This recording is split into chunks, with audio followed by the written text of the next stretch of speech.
Underground cabling म्हणजे कितें Stephen sir? वयले केबल काडल्या आनी जमनीन घाल्या कशें कितें?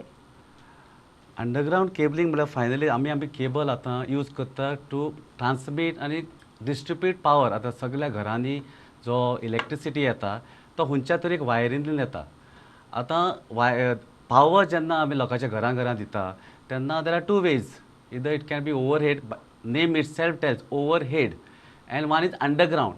फायनली जो कंडक्टर आसता तो सेमूच आसता, पूण ओवर हेडांक ताका इन्सुलेशन नासता. It's a bare conductor. आनी त्या पासत इवन तुमी पळयता जाल्यार 3 फेज आसता, ताका थोडे डिस्टन्स आसता. आतां air is a dielectric medium, पूण air is not so strong to keep those conductor together.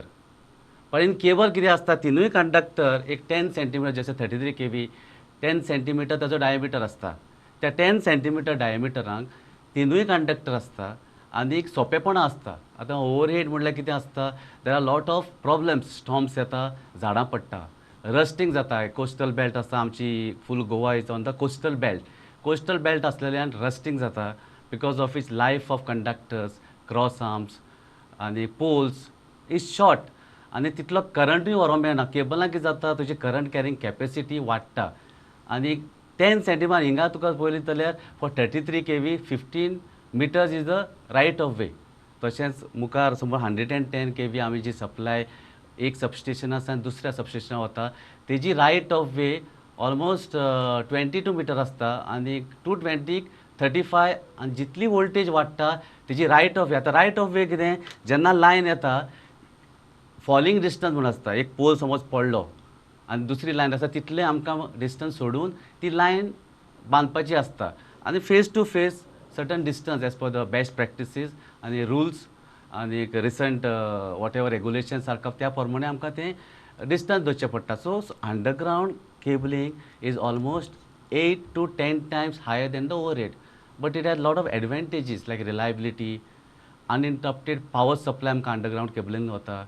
Storm येयलें, सायक्लोन येयलें जाल्यार जशें तोकटे येयला तेन्ना मारगांव आनी Panjim we have restored the supply within few hours. But same to विलेजां गेल्यार it took almost 2 to 3 days. So this is the difference. आनी सेकेंड अंडरग्राउंड म्हळ्यार वोल्टेज प्रोफायल बरी आसता. आतां गोवा तुमी मॅपार पळयला जाल्यार आमी we are at the tail end, western रिजनाक टेल एंड. पावर खंय गुजरात, महाराष्ट्रा, मध्य प्रदेश थिंगा सावन गोवा येता. इतलो येता म्हळ्यार ताका लॉसीस आसता. ती वोल्टेज ड्रॉप जावन आमकां घरा खूब वोल्टेज कमी येता. खूब पाटी म्हणटा वोल्टेज ना म्हणून आमची टीव्ही चलना, मायक्रोवेव चलना, फ्रीज चलना. हें त्या पासत जाता. वोल्टेज ड्रॉप जाता त्या पासत केबल आसलो जाल्यार तिची voltage profile is much better. पूण एक डिसएडवांटेज आसा, समज फॉल्ट येयलो जाल्यार ओवरहेड लायन विज्युअली आमकां तो फॉल्ट दिश्टी पडटा आनी रोखडोच तो ब्रेकडावन कमी जाता. आनी जें इंटरप्शन आशिल्लें तें आमकां रोखडें मेनटेन करपाक, ब्रेकडावन आशिल्लें तें रिस्टोर करपाक इजी जाता. सो अंडरग्राउंड मातशें ताका टॅक्नॉलॉजी जाय आनी स्किल्ड लेबर जाय. स्किल्ड जशें आमचे हार्टाक कितें प्रॉब्लेम आसा जाल्यार आमकां we go to the best specialist who is expert of heart. Not a ordinary doctor can find out what is the problem, आमच्या हार्टाक प्रॉब्लेम कितें. तशेंच तें अंडरग्राउंड केबलिंग जशें फॉल्ट खूब कमी येता, पूण समज फॉल्ट येयलो जाल्यार it takes little more time. So difference is overhead. जो overhead it takes low current. आनी जशें आमकां आतां डॉमेस्टीक आनी कमर्शियल इस्टाब्लिशमेंट वाडत वता, लोड डेन्सिटी त्या स्क्वेअर किलोमिटर एरियांक लोड वाडटा. आनी लोड वाडलेल्यान आमच्यांनी 2-3 लायन्यो घालपाक जाय. रस्ते कितले आसा, रस्त्याक लागीं 3 मिटर सोडून आमकां 500 मिटर सोडून आमची बिल्डिंगां आसता, घरां आसता. सो दुसरी लायन कशी हाडपाची, this is a biggest challenge.